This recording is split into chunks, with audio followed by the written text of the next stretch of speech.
مساء الخير أحبائي وأعزائي من قناتكم قناة الملكة والأمير. وما يؤسفنا من حادث كنيسة الإسماعيلية الصور الأولى، وحصريا مع قناة الملكة والأمير لقى عامل مصرع وأصيب 15 آخرين في انهيار سقف كنيسة تحت الإنشاء بالإسماعيلية.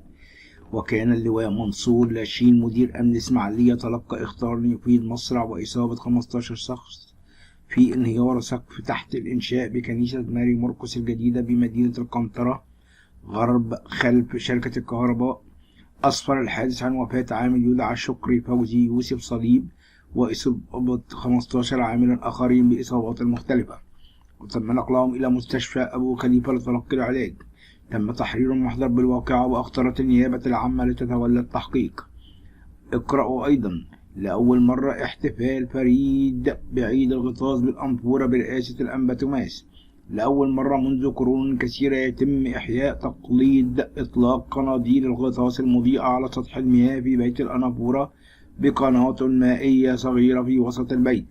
وكان من عوائد الأقباط السهر على ضفاف النيل والبحيرات، منها بحيرة البرلس أمام دير الميمنة الذي اندثر ليلة عيد الغطاس حتى مطلع صباح العيد، وإطلاق هذه القناديل بالأعداد لا تحصى وتضيء ظلام الليل. احتفل نيافة الأنبا توماس أسقف القوسية باحتفال فريد من نوعه بعيد الغطاس بدير الأنافورة بطريق اسكندرية الصحراوي، وسط مشاركة من الكهنة والشمامسة وفتيات بملابس بيضاء وبعضهم أشبه بملابس فرعونية، حيث تم وإضاءة صليب وسط بحيرة صناعية، وإلقاء الزهور وسط إضاءات جميلة يلتف حولها الكهنة والشمامسة والأقباط. وتوجه بعدها الجميع في موكب كنسي إلى كنيسة القيامة لاستكمال صلوات الكنيسة. أحبائي وأعزائي، عذرا على هذا الحدث الرهيب، ونشكركم على محبتكم واستلامكم واستماعكم لهذه الأخبار. نأسف على ما حدث، ونطلب ربنا ينيح روح الشخص الذي تنيح وتوفى، وربنا يشفي باقي المصابين. شكرا لكم أحبائي الأعزائي، وسوف نجيكم بأي أخبار جديدة. شكرا، السلام، رب يكون معكم، آمين. مساء الخير أحبائي وأعزائي، مع قناتكم قناة الملكة والأمير. سلام الرب يكون معكم، آمين. الحقيقة النهاردة هنتكلم الكلمات الأخيرة لأبونا مكاري يونان داخل المستشفى والإنعاش. ماذا كانت الكلمات الأخيرة لكل شعب الكنيسة ولكل محبيه؟ ما هي الجملة الأخيرة التي كان يقولها أبونا مكاري يونان؟ يحكينا لنا على القس سامح موريس راعي كنيسة قصر الدبارة. ماذا قال القس سامح موريس عن وصف أبونا مكاري يونان بالنسبة لهم؟ أبونا مكاري يونان أب روحي لملايين من الناس، ومثل حقيقي لرجل حب المسيح من كل قلبه، وحب كنيسته الأرثوذكسية بصدق وإخلاص. سامح موريس ناعيا القس مكاري يونان: لا توجد كلمات أودع بها هذا البطل العظيم. نعى القس سامح موريس راعي الكنيسة الإنجيلية بقصر الدبارة القس مكاري يونان كاهن الكنيسة المرقسية الكبرى بالأزبكية، والذي توفى متأثرا بإصابته بفيروس كورونا. ماذا حدث فجأة لأبونا مكاري يونان بعد ما كان كويس في غرفة الإنعاش؟ وما هي الكلمة التي أكثر من مرة هي كلمة المحبة؟ وقال القس سامح موريس في نعيه، والذي نشر على صفحته الرسمية على موقع التواصل الاجتماعي فيسبوك: لا توجد عندي الآن كلمات أودع بها هذا البطل العظيم أبونا مكاري يونان، لكن عندي دموع غزيرة. ولد هذا الأب المتنيح في 1 مارس سنة 1934، واترشم كاهن بيد مثلث الرحمات الأنبا ميخائيل مطران أسيوط السابق في 18 يوليو سنة 76، واتنقل للخدمة بالقاهرة، حيث خدم في الكنيسة المرقسية بالأزبكية. وقداس جنازة أبونا مكاري يونان كان صعب وشديد جدا للغاية من بكاء محبيه والحزن عليهم. القس سامح موريس: نياحة أبونا مكاري يونان، وعظات أبونا مكاري يونان، وفريق منتظر الرب للمسرح المسيحي قداس الإلهي بحضور جسمان القس مكاري يونان كاهن الكنيسة المرقسية الكبرى بالأزبكية.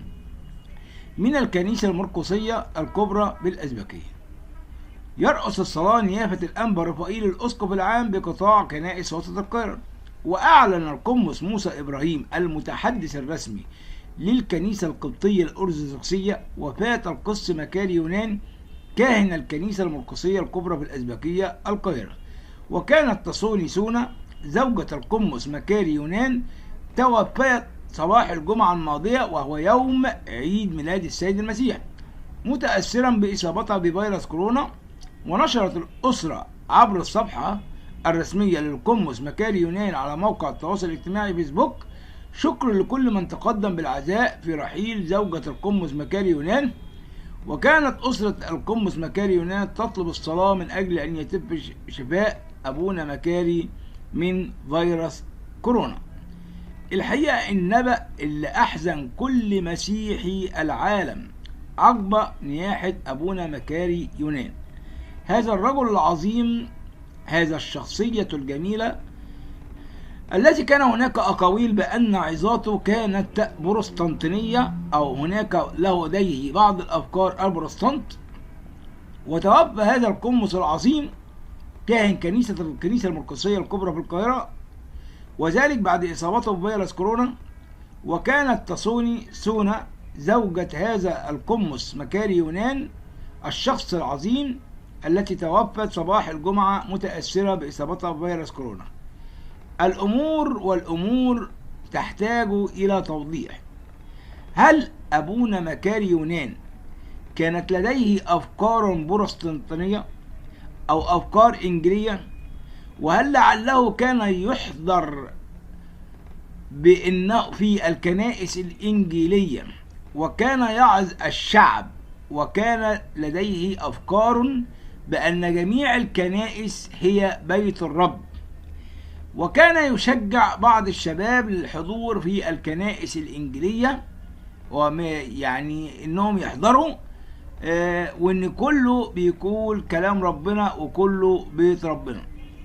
الحقيقة الكلام ده أنا ما عنديش عنه أي مصداقية إن كان الكلام ده حقيقي أو غير حقيقي، ولكن لما قربت من بعض الخدام الكبار من الكنيسة الأرثوذكسية فعرفت إن البابا شنودة كان على علاقة غير جيدة مع الأنبا مكاري يونان، كما كانت علاقته أيضا غير جيدة مع الأب متى المسكين. وكان يقال أنه في بادئ حياة القمص مكاري يونان له بعض الأفكار البروتستانتينية وتم وقفه وتحويله للتحقيقات، وبعد ذلك وعد بأن يكون كل أفكاره وكل عظاته تختص بالعقيدة الأرثوذكسية. ولكن من خلال عظات الأب مكاري يونان هو كان دائما يبشر بالسيد المسيح، وكان يقيم الأرواح النجسة ويقلعها من داخل الإنسان. الشخص اللي كان بيه روح نجسة كان بيصلي عليه ويخرج هذا الروح النجس، وكانت له قوة وقدرة. ولكن هناك كان بعض الأفكار اللي كان بيقولها برضو ويحكي عن معجزاته باستمرار، وأنا معرفش إن كنا مع ذلك أو ضد. وكان دايما بيقول إنك تحط كوباية مية قدام التلفزيون في وقت عظاته والمية دي تشفي وتعمل معجزات.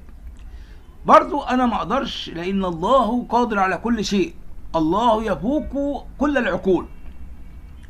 أما المصداقية من هذا الكلام برضو هسيب الرأي ده ليكم انتوا كجمهور، وتقولوا في تعليقاتكم هل فعلا المية دي كانت بتشفي، وهل الأب مكاري يونان أنا على علم شديد جدا جدا انه كان يفعل معجزات كثيرة، وكان يخرج الأرواح النجسة من البشر، وكان يشفي المرضى، وكان يقيم العواجز ويعالج ويشفي المشلولين.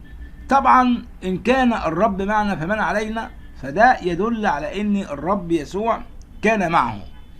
ولكن لماذا الكنيسة الأرثوذكسية كانت لا تحب الأنبا مكاري يونان؟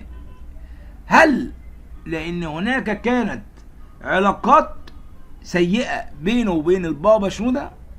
ولماذا كان البابا شنودة لا يحبه وكانت هناك علاقات غير جيدة؟ كل ده لازم ندرسه ونتكلم فيه سوا مع بعضينا، واللي عنده معلومة يقولها ما يبخلش عنها.